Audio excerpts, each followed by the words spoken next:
आज मैं मेरे साथ दत्तात्रेय कॉलोनी सेक्रेटरी साहब और वहाँ के हमारे आसिफ नगर के मुकामी लोग आज एक्साइज डिपार्टमेंट के कमिश्नर साहब से हमने आके मुलाकात की।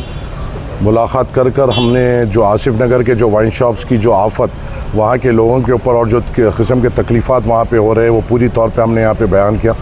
कमिश्नर साहब ने हमें पूरी तौर पे तवक्कुन दिया है कि इनके ऊपर ये इंडिपेंडेंट इंक्वायरी करेंगे और आवाम की सहूलत के लिए वहाँ पे जो भी इक़दाम लेना है वो बराबर लेंगे। हमारा सीधी तौर पे मुतालबा ये था कि बेशक ये जो भी ये बाहर से इन्होंने हुकूमतों को करोड़ों रुपए देकर ये टेंडर्स लिए हैं, मगर इससे हमारा कोई मतलब नहीं। हमारा काम ये है कि रियासत की रेवेन्यू से हमारी कोई ताल्लुक़ नहीं, मगर आवाम की वहाँ पे तकलीफ़ात नहीं होना चाहिए। जिस तरीके से आज अभी हमें बताया गया कि SVP जो हैदराबाद वाइन्स वहाँ पे जो वाइन्स की दुकान है वो उसका लाइसेंस नवंबर तक है और हमें ये तवक्कुन दिया गया है कमिश्नर साहब से और सुप्रिटेंडेंट साहब से कि नवंबर के बाद उस मुकाम पर कोई शराब की दुकान अलॉट नहीं की जाएगी। उसी के साथ हमें ये भी कहा गया है कि जो बालाजी रेस्टोरेंट एंड बार है उसकी भी शिफ्टिंग की कार्रवाई चल रही है और 1-2 महीने में उसकी शिफ्टिंग हो जाएगी और वहाँ से उसको भी हटाया जाएगा। और जो SV बार है जहाँ पे ये हादसा हुआ था उसको भी सीधी तौर पे इंस्ट्रक्शन दिया गया है कि वहाँ पे आप कारोबार नहीं कर सकते, अल्टरनेटिव जगह देख लीजिए, और उनको भी वहाँ से शिफ्टिंग की बात इन्होंने की ही है।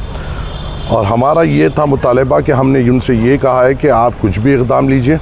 अगर हम 1-आध महीने की बात है तो हम हुकूमत से हम कोऑपरेट करने के लिए तैयार हैं, मगर अगर आप लोग ज़बान देंगे और फिर वो ज़बान से पलटेंगे और ये शराब की और ये इसकी दुकानों की आफत वहीं पे रहेगी तो हम और पुरज़ोर वहाँ पे एहतजाज करेंगे और इस बार का एहतजाज और तेज़ होगा और शिद्दत भरा होगा।